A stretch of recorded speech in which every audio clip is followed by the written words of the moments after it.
you're seeing this video, it's a sign that you are going to be channeling good things. Good things are coming to you. Hey everybody, so in this video, I'm going to be sharing with you guys the importance of discipline. And I would say that discipline will skyrocket your success. Every single time you have discipline, you will be successful because as soon as you're disciplined with yourself, your business will be disciplined and you will see success with your business. And I think it truly starts with yourself. So for example, today I woke up at like 5:30, and the interesting part about how this happened was I didn't set an alarm clock, but I was thinking I really want to start waking up earlier. I feel like the early bird gets the first worm. Like honestly, I was thinking I really just want to be more disciplined. I want to wake up earlier. So obviously the way my nighttime routine was, my phone was in the other room. I turned it on do not disturb and that was it. It was 10:30. I put my phone away and I chose to go to sleep versus scroll on my phone. That choice I made last night has a direct correlation with the way I'm feeling in this moment today. So the interesting part is I told my mind, I was like, I want to wake up earlier. My phone's in the other room, so I didn't set an alarm clock, but I said I want to wake up at around like 5:36 so I can kickstart my day. What happened was in that exact, I think it was 5:30 around, I literally woke up, okay? And I haven't woken up that early in a really long time, but I told myself when I was going to sleep, I want to wake up at this time, and I woke up at 5:30. So your brain has power, your subconscious has power. You are also going to start, as soon as you start going to bed, let's say a little bit earlier, you will start getting onto this natural clock and it'll be like a rhythm. It will start being easier.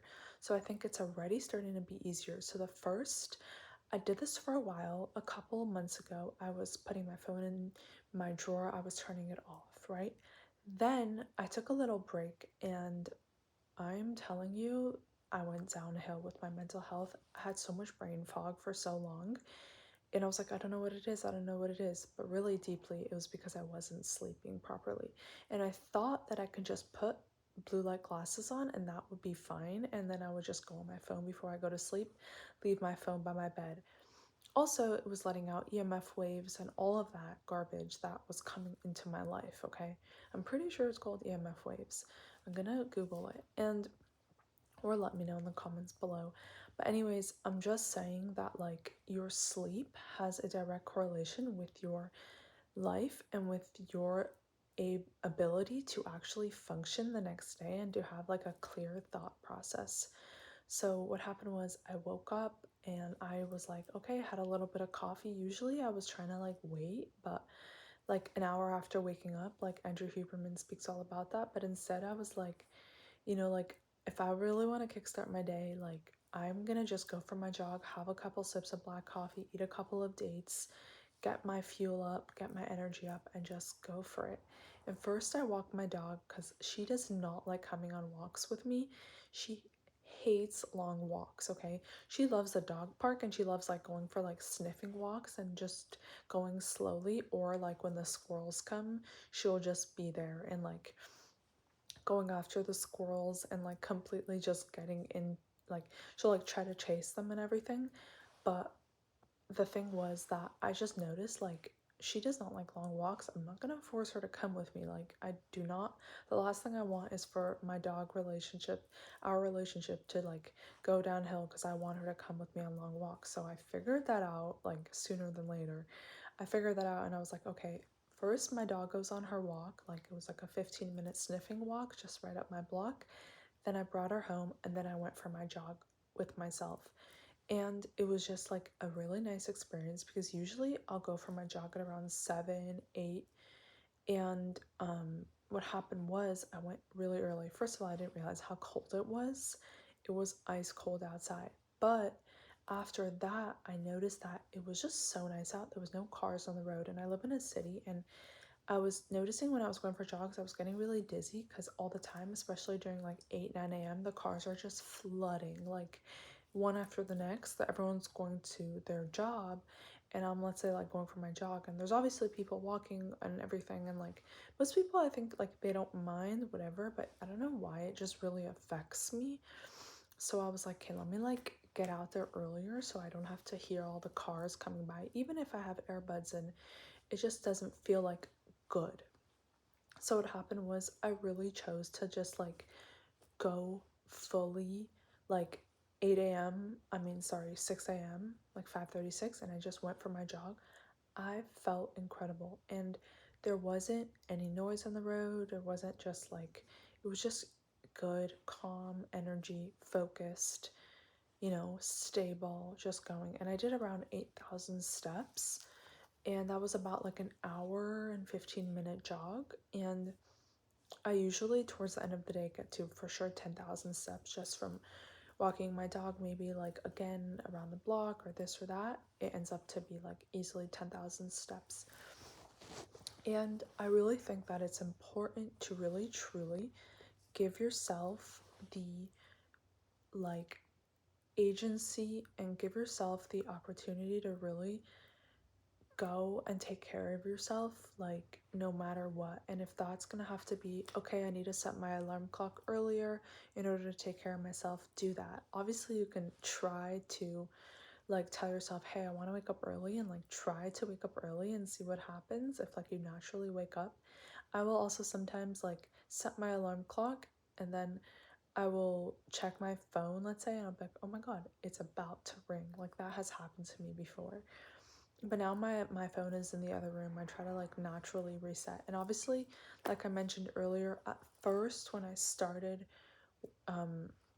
putting my phone in the other room before I went to sleep, it was so hard. I actually felt like I was addicted. I mean, I know I was. And I felt like I was like relapsing from some like substance that I just needed and craved. And happens to be last night I was put my phone in the other room, and I was actually crazy. The feeling, I was like, I'm actually excited to put my phone away so I can just feel like a peace that washes over me. Okay, obviously we need our phones, we need our work, and they're amazing, but you don't want to like use it, but don't abuse it. And I think I was like using it too much just for like consuming versus creating.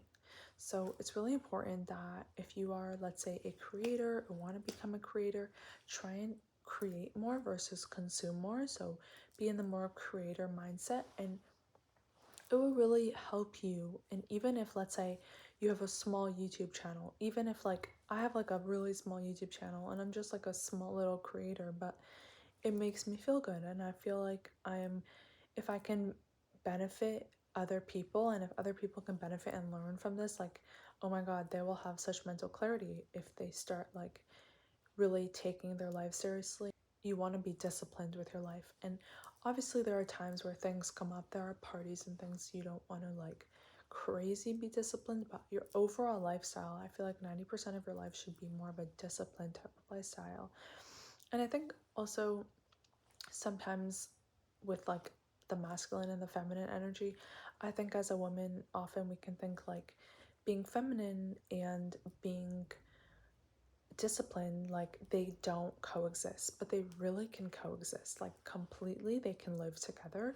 Because if you are feminine and disciplined, you have the yin and the yang, you have that harmony. But if you're just feminine and just flowing and there's no discipline, there isn't that empowerment. But as soon as you let them live together, that's where you see success in your life. I truly truly believe it. And even, let's say, with the masculine energy, you need them both to coexist. Like, this is like so like just a blanket statement, but let's say men can cry, and I think personally, I think like it's even more masculine when a guy can cry and show his emotions and be that care, like that soft side of him, but he's so masculine at the same time, because those both coexist.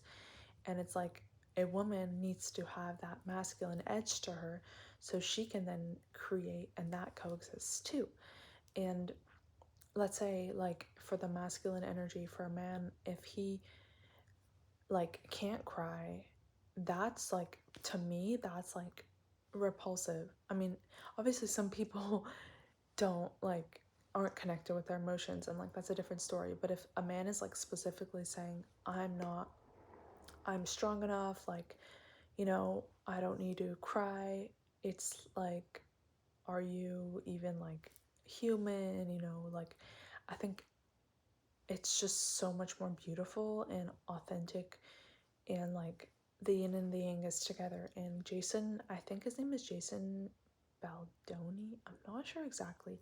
He had a TED talk and it was like Man Enough podcast, and I think it's about like he was just sharing it went like it blew up. His TED talk has over like, I don't know, 10 million views, and basically he was just saying like, I don't need to be so like all together like a man that's like just masculine, like he can, I want to show my emotions, you know, I want to be able to live that type, like I want to be able to live that type of lifestyle that is also showing my emotions and being such a masculine man together. And I think that's just so beautiful. And that way of living, like for a man and for a woman, you need them both to live together. Who else speaks about this? Robert Greene speaks all about this, and like the woman needs to have that edge to her in order to thrive. And if anything, that's so attractive, and that's just the most like, that's what gives her the strength, and that's what gives her power when she has them both.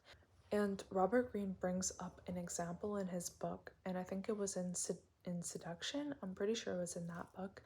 And he shares that there was this woman that she wasn't even so beautiful, like something about her, like she wasn't even like universally beautiful, I would say, but she had this like masculine edge to her being a woman. And when I mean that, she was just like more authentic and more just like had that discipline in her. He obviously says this better in his book and everything, but I'm just sharing like he was saying, from what I took from it is that she had this like masculine edge to her, and like all the guys were crazy about her and everyone was like obsessed with her. And something about her, she had this like aura to her that everyone was crazy about her. And I really think that it's so true. Like people that show that energy, and this can go both ways for the man or for the woman, like being in touch with your feminine for the man and being in touch with your masculine for the woman, it can really go both ways. And if you have that edge to you that you can create to your next level, like that's your power, and that's you, literally that's your superpower, to put it simply. You don't have to be ashamed for parts of yourself that you like think aren't good. Or I'll tell you why I'm saying this is because I have this very much of this like masculine side to me. I have this edge to me that in the past there was a time, let's say, where I really like I appreciated it. I really didn't think about this. Like I would love to wear flat caps. And that was when I was like really more masculine. And there was a time then I was like crossing over to like bringing out my feminine energy. And then I was trying to go full force to bring out my feminine, and I was like, I'm getting rid of any masculinity. And then I drive like a more of a masculine car. Like, and then I was thinking, oh, since I drive that, maybe I should sell my car because it's like pretty masculine. So I was thinking like, oh, maybe I should sell it and like really become just like super girly and super feminine. And then I was starting to have like shame for like my masculine edge to me. Then it's really interesting, but I was reading in Seduction, Robert Greene's book, and this may sound like, oh, that's why you changed, but really, like, my outlook on myself and my shame for those parts of me don't exist anymore.